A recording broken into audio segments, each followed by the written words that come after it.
friends. I'm Karen, and this is the Family Food for Moms podcast. We're talking about inspiration for family cooking and dining.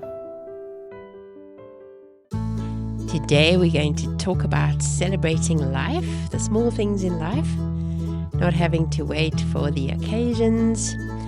I do have a cold, as you can probably hear, but I thought it would be good to record this anyhow. So celebration meals are always special and fun for a family, and they don't need a calendar event to happen. We can make them meaningful by celebrating the small things and just celebrating life and being together and enjoying each other. Some of the best celebrations come from ordinary days when you decide to do something special. So let's talk about some solid reasons to celebrate, to do this, to have celebration meals at various times that are not linked to a specific occasion. So a good reason is to mark the passage of time. Time passes so quickly. Our children grow up so quickly. Life can blur into just work, sleep kind of routines.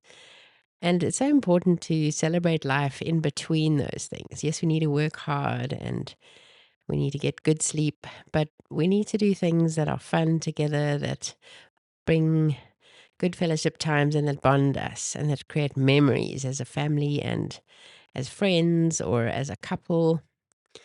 So sitting down to a special meal, whether it's a homemade feast or takeout from your favorite place, still creates a marker in your memory. It turns a random routine Tuesday into something a bit more special, kind of gives ourselves, even our nervous systems, a chance to reset and relax, and then to stop doing for a little bit and to be present with each other. So marking time, changing out routines, doing something spontaneous is a very good thing. Then to reinforce gratitude in us and in our children, it's so good to just stop and think about all the things that we're blessed with, the ways that God has blessed us in life, and how He gives us His common grace every day in everything we do. And we don't have to have a milestone to acknowledge that we are blessed and things are, even though they're hard, they're still special in a lot of ways. So a celebration meal can be like a deliberate pause to appreciate life, even if it's small. Then another good reason is to strengthen relationships. We're so blessed to have relationships with spouses, children, moms and dads, extended family, church, brothers and sisters, and then friends. So relationships just bless us so much in life. So inviting someone over or just celebrating with the ones you live with, showing that you appreciate them, you need them, and that they're a blessing to you is always special. So inviting someone over just because means it doesn't have to be a formal occasion, but can lead to a genuine connection, can help you to reset and relax and strengthen that relationship. Then to break the monotony, it's similar to what I said before. Routine is good, but it can also drain you and sometimes rob a bit of joy and excitement. So a spontaneous celebration meal is going to disrupt that autopilot. So it adds a sense of novelty, something fresh, something new, something exciting, something to look forward to without needing a big reason. And then to bring joy, a lot of people kind of feel that we must earn celebrations by working until a certain point, or that we have to wait till an occasion. So choosing to celebrate without an occasion kind of helps you to rewire that mindset. You're allowed to enjoy life without meeting some external benchmark. You're allowed to let go and relax. You're allowed to have joy. You're allowed to do nothing except enjoy each other. You don't always have to be busy. You don't always have to be working towards your goals. You can pause, and when you come back to them, you'll have that much more energy. Then another good reason is to create family traditions, personal traditions. Maybe it's the first Friday of the month feast, or we survived the week dinner, or It's the middle Tuesday. Anything that is a good excuse, just use it.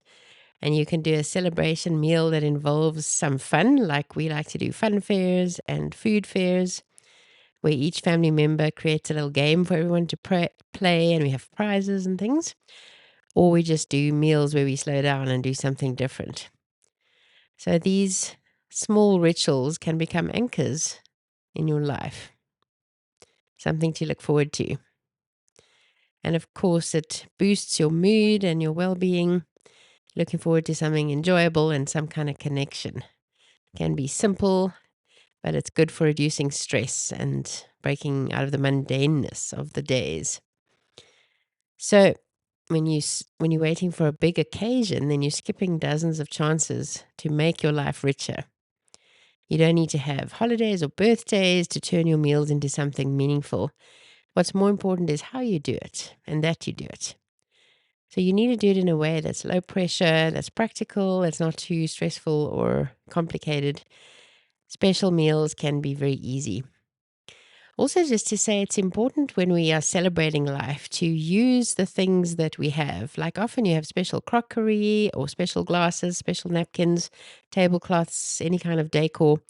And then we hardly ever use them because we think they're so special or they might break or we just don't remember to use them. And somehow we should, because they're very good at enhancing the meal's specialness. Put out your special glasses, bring out your special napkins, use the plates, use the underplates, use the candles, use all the things that you have that you value to enhance your special meal. Here are some ideas of special meals that you can do as a celebration of life.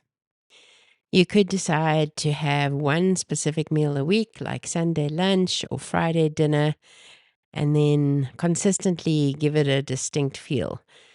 Maybe that's the time you really go all out with the table setting and decor. You light candles, you play music. Somehow the predictability of that makes it feel special. You could choose a theme night, like a specific cuisine or color, or something like Italian night, comfort food night, childhood favorites. You don't need to be elaborate, but small touches help a lot. But you can go all out if you feel like it. Even order from a restaurant or try to copy food from a restaurant. So along those lines, you could cook together instead of just eating together.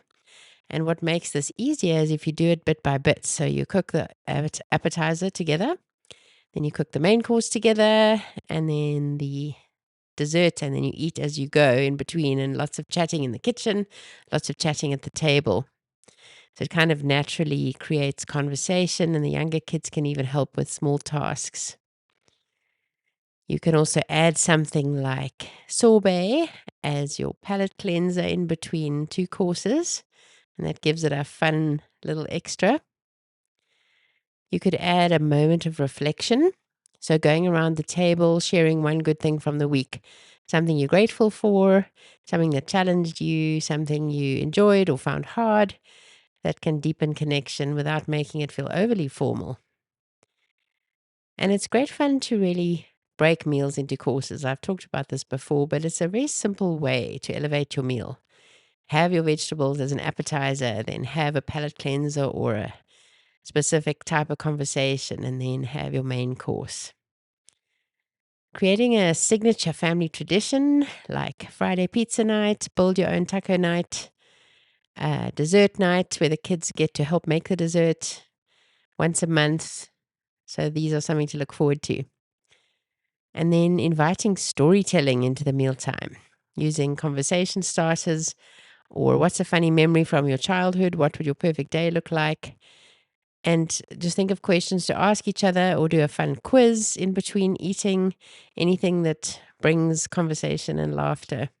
And sometimes it takes a while to warm up. Don't worry if your kids don't talk much at first.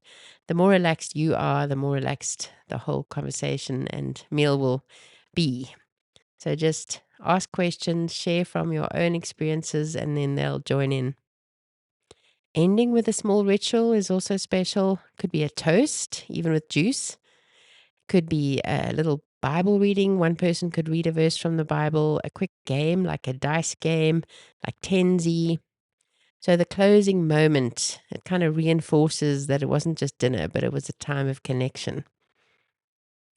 And then occasionally try to make your meal kind of fancy and special at a time when it's not overwhelming, when you're happy to put in a little extra effort. So you take your normal meal and then you elevate either one element or the whole thing.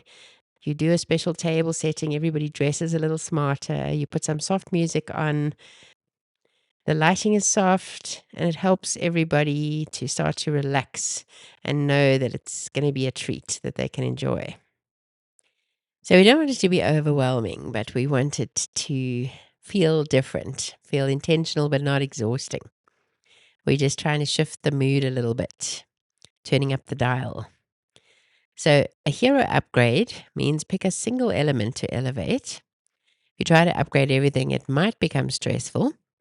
So you could do, instead of an ordinary weeknight pasta, you could add some fresh herbs at the table, some grated Parmigiano Reggiano in a bowl at the table, or have a grater there for people to grate it on themselves, something that feels restaurant-like.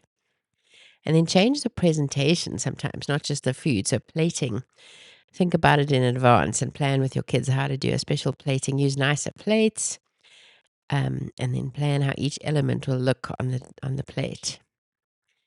Or add a treat, like a favorite dessert or a drink. Drinks are great to elevate a meal. You can do mixed cocktails using things like cordial, like lime cordial or passion fruit cordial with sparkling water. You can use some herbs or berries. You can do like a fruit punch where you have grape juice and soda water or sparkling water with grapes and strawberries that have been chopped in it in a nice punch bowl on the table. Or everybody can get their own drink, use a fancy glass, and then dim the lights, play the music, and relax. So slowing down together, that's the most important thing. Sitting down together at the same time, pausing between courses to have a bit of conversation, and lingering at the table after eating, ending with something significant, and then it kind of takes care of itself. Everybody's relaxed and sinks into the meal. So good ways to make the table look extra special are to use charger plates or underplates. Fold your napkins in a special way, like a rose, or something that you can put your knife and fork and spoon into on the plate. If you look on our YouTube channel, Family Food for Moms, we have quite a few shorts on how to fold napkins in specific ways, so you can learn those. So just remember to celebrate life in any way that makes you feel good, that makes your family feel close, and that creates memories. And remember, it's not about doing things that are stressful, but just thinking of ways that make it special for your family. And especially when you feel like you need a break from life, plan something fun. Recently, we did a airplane meal where we set up the lounge as an airplane with everybody having their own seat and their own ticket. And then we put some videos on of flying on the airplane and wherever we're visiting, in inverted commas. This time it was Russia, I think. And then we did beef stroganoff. We did all the airplane meals on trays. So everybody got their own tray with a little juice and all the different little elements and a closed hot meal. And it was lots of fun. And it also is so relaxing. Once the food is ready, you just sit there and eat and enjoy the time. So whatever makes you happy and relaxed is what you're aiming for. But thanks for listening today. Hope you have some great ideas. I'd love to hear about them. If you'd like to email me, Karen@familyfoodformoms.com. Have a great week. I'll see you next time.